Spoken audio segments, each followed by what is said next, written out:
Bonjour à tous et bienvenue pour cette nouvelle vidéo. Aujourd'hui, je suis super content de la faire là. Je vais vous apprendre à jouer aux échecs. Et ceux qui savent déjà, c'est tant pis. Non, je blague.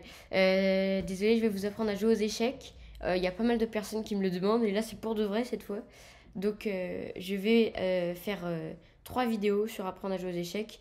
Une sur le déplacement des pièces, une sur comment gagner les parties, comment finir les parties, et une sur les coups spéciaux. Donc, première vidéo. Avant la vidéo, n'hésitez pas à vous abonner et à liker. Je vous montre ce qui est censé se passer avec mes abonnés, mon graphique, moi ce que j'envisage avec ma chaîne. Commençons sans plus attendre, franchement. Donc, je vais d'abord vous parler du déplacement du pion. Attention, cela vaut pour toutes les pièces. Chaque pièce n'a le droit qu'à un seul déplacement par tour. Je ne peux pas, par exemple, avancer mon pion d'une case, puis d'une autre case. Non, il faut d'abord attendre que l'autre joue, et ensuite je peux le ravancer d'une autre case. Donc mettez-vous bien ça dans la tête, ça marche pour toutes les pièces. Un seul déplacement par tour. Pour le deuxième point sur les pièces, c'est qu'il y a des pièces plus importantes que d'autres. Par exemple, une dame est plus importante qu'un cavalier. Je vais tout de suite vous mettre le tableau de valeur des pièces que vous pouvez imprimer. Je vous mets le lien pour l'imprimer dans la description. Et on peut commencer donc avec le déplacement du pion. Donc, on se retrouve donc sur lichess.org, comme d'habitude, pour le déplacement du pion. Donc le pion, au début, est sur la deuxième rangée, devant les pièces. Et quand il est sur cette deuxième rangée, sur sa ligne de départ, moi j'appelle ça comme ça, il peut avancer de 2 cases. Sinon, il avance toujours d'une case. Un pion, ça avance tout droit, et d'une seule case, sauf s'il est sur cette ligne. Donc là, je peux très bien l'avancer de 2 cases, et les noirs aussi, vous voyez, vu que c'est sur la première ligne. Mais ensuite, on ne peut pas l'avancer de 2 cases, on peut l'avancer qu'une seule case, parce qu'on n'est plus sur les lignes de départ, vous voyez. Donc un pion, ça fonctionne comme ça ne fait que d'avancer. Sauf pour manger les pièces, parce que ça mange les pièces, sinon ça servirait à rien. Le pion mange en diagonale pour manger les pièces. Là, je peux pas manger ce pion-là. En fait, je peux plus avancer s'il y a une pièce devant moi avec le pion. Je ne peux pas manger la pièce devant moi. Par contre, s'il y a une pièce à côté de moi, à ma diagonale, je veux dire, à côté de moi, ça marche pas. Là, vous voyez, l'ordinateur me propose de la manger car je peux la manger. En pion, ça mange en diagonale, donc toujours devant lui, ça mange pas à côté, et toujours d'une seule case. Même sur la ligne de départ, là, c'est une seule case, et ça mange en diagonale comme cela. Donc là, je peux m'en régaler. Hop, voilà, le petit pion, on le mange. Donc, n'oubliez pas que ça peut pas manger ce qui est devant, mais ce qui est en diagonale. Donc là, s'il n'y a personne en diagonale et qu'il y a un truc devant, mon pion est bloqué, ne peut plus bouger. On continue avec le cavalier, la deuxième pièce la plus mauvaise, on va dire, même si toutes les pièces sont importantes. Le cavalier, ça se déplace en forme de L, comme ça, cavalier. Donc vous voyez un L avec, on va de 2 cases vers la verticale ou l'horizontale, parce que je peux aussi faire cavalier. Donc de 2 cases vers l'horizontale ou la verticale, et ensuite on tourne d'une case où on veut. Donc en fait, le cavalier peut aller à pas mal d'endroits. Vous voyez, par exemple, on peut faire cavalier, comme je vous ai fait, cavalier. On peut faire cavalier, on peut le faire aussi là. Donc le cavalier peut aller sur pas mal de fois, on peut prendre le pion là, cavalier. Mais est-ce que ce sera bien joué de prendre le pion?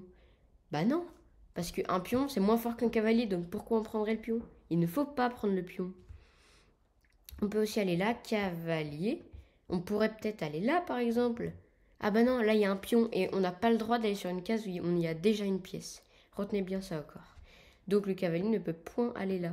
Mais si par contre j'avance mon pion, voilà, là vous voyez que le cavalier peut aller là. Parce qu'il n'y aura pas de pièce, vous voyez.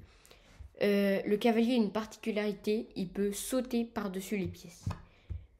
Même ses propres pièces, hein. Par exemple, ici, si par exemple j'ai des pièces là, on se dirait, mais non, mais Nel, tu peux pas faire cavalier. Parce qu'il y a des pièces là. Mais en fait, il peut sauter par-dessus les pièces. C'est la seule pièce qui peut faire ça. Par exemple, la tour adverse là, elle peut pas aller sur cette case là. Elle ne peut pas aller sur cette case là. Parce qu'il y a le pion. Il faut d'abord qu'elle mange le pion. Mais ce serait mal joué parce qu'une tour est plus forte qu'un pion. Le tableau de valeur. Donc il faudrait d'abord qu'elle mange le pion ou que le pion parte avant de pouvoir aller là. Par contre, le cavalier, lui, il n'a pas besoin. Il peut tranquille bidou, il peut aller ici quand il veut. Le fou ensuite. Alors le fou, c'est une pièce, c'est la première pièce qu'on va voir avec une longue portée. Il se déplace, vous l'aurez deviné, en diagonale. L'avantage, c'est que donc il a une grande portée. Par contre, on n'oublie pas qu'il peut aller que dans une seule direction à la fois. Par exemple, là, on pourrait se dire, ouais, je vais là, et ensuite je mange la tour, et comme ça j'ai gagné sa tour. Mais non, parce que vu qu'on a changé de direction, il faudra d'abord, une fois qu'on a joué ça, attendre que l'autre joue. Donc par exemple, si l'autre joue ça, et ensuite, bam, on peut manger la pièce. Donc le fou, ça ressemble à ça. Donc n'oubliez surtout pas ça. Vous avez le droit d'avancer d'autant de cases que vous voulez, mais toujours dans la même direction avec le fou. Donc ça va en diagonale. Par contre, comme le reste, ça peut pas passer par-dessus les pièces. Par exemple, s'il y a une tour là, le fou ne pourra pas aller tout au bout, ne pourra pas aller sur ces cases-là, parce qu'il y aura la tour. Donc il faudra d'abord qu'il mange la tour, et là c'est bien joué. Et ensuite, il pourra, donc une fois que les autres auront joué, aller là ou là. Maintenant, on va vous parler de la tour, parce que je suis tout seul. Donc la tour peut aller en horizontale, d'autant de cases qu'elle veut comme le fou, avec une longue portée, et en verticale. Donc en fait, c'est vraiment plus fort que le fou et le cavalier. Ça peut aller dans plein de directions et ça contrôle très bien les cases. On peut aller sur aucune de ces cases-là, bon voilà, etc. La tour, c'est super fort, mais moins que la dame. Et je vais vous expliquer pourquoi. Donc évidemment, pareil que pour les autres pièces, ça peut pas aller sur une case s'il y a une pièce devant. Ça peut pas aller sur une case où il y a une de ses propres pièces. Par exemple, là, si il y a mon roi, évidemment, je peux pas aller sur la case où il y a mon roi. Et voilà, on a fait le tour. Il reste plus que la dame, hein, à part le roi, évidemment, je vous la fais ensuite. Et la dame, c'est en fait une tour et un fond combiné. Ça peut aller en diagonale d'autant de cases qu'elle veut. Oula, ça c'est pas la diagonale. Il faudrait que je retourne en CP. Donc, diagonale, d'autant de cases qu'elle veut. Et aussi verticale et horizontale. Donc en fait, une dame, c'est super fort. Et c'est votre pièce la plus précieuse. Donc gardez-la bien en vie. Si vous la perdez, c'est que vous êtes mal dans la partie, je pense. Donc là, je vous pose une question. Est-ce que c'est bien joué de prendre la tour de l'adversaire? Bah non, c'est pas bien joué. Parce qu'après, le roi nous remange et on aura perdu un avantage. On avait une dame pour une tour. Une dame pour une tour, c'est beaucoup plus fort. Donc il faut pas manger la tour, même si on en a beaucoup envie. D'accord? Voilà, il ne nous reste plus que le roi. Donc on va pouvoir parler du roi. Il y a déjà une règle entre les deux rois qui s'applique que pour eux. Les rois n'ont pas le droit de se toucher. Et quand je dis se toucher, évidemment, c'est pas aller sur la même case. Les deux rois n'ont pas le droit d'aller sur une case à côté. Par exemple, là, on me propose d'aller là, là, là ou là, mais pas ici. Ni ici, ni ici. Parce qu'en fait, vu qu'il y a l'autre roi à côté, et ben hop, on n'a pas le droit de se toucher. Et même moi, une fois que le roi a joué, et ben j'ai pas le droit là d'aller ici ou ici, parce que donc il y a le roi qui est à côté de ces deux cases. Ok, on va pouvoir parler du roi. Le roi se décase d'une case autour de lui, donc c'est une pièce à courte portée. On dirait, oh c'est nul le roi en fait. Mais pas du tout, c'est pas nul du tout. En fait, c'est la pièce, si vous la perdez, vous avez perdu la partie. Donc protégez-le bien parce que le roi c'est la pièce la plus importante. Ah, une dernière chose, on n'a pas le droit de manger le roi. En fait, le roi, quand on l'attaque, donc là, aucune pièce ne l'attaque, le roi blanc, on est d'accord. Mais si par exemple les noirs décident de mettre leur tour ici, ah, et ben là, on est d'accord que la tour au prochain coup menace de manger le roi. Sauf qu'on ne peut pas manger le roi. On ne peut pas manger le roi. Sinon, c'est échec et mat si on attaque le roi et qu'il ne peut pas s'en sortir. Et je vous expliquerai ça dans la prochaine vidéo. Ne vous inquiétez pas. Donc là, si le roi est en échec, vous voyez, on le met en rouge. Et là, je peux même pas bouger madame, vous voyez. Et parce qu'il faut absolument que je mette mon roi en sécurité. Et donc là, une fois que je l'ai bougé, c'est bon. Si on me remet pas en échec, si par exemple là, la tour n'attaque pas mon roi, hein, vous pouvez voir, enfin en tout cas un coup, et ben ensuite, moi, je peux bouger madame tranquillement. Et avec madame aussi, moi, je peux faire échec à l'autre roi. Par exemple, si je la mets là, hop, ça va en diagonale. Et donc le roi sera obligé évidemment de bouger.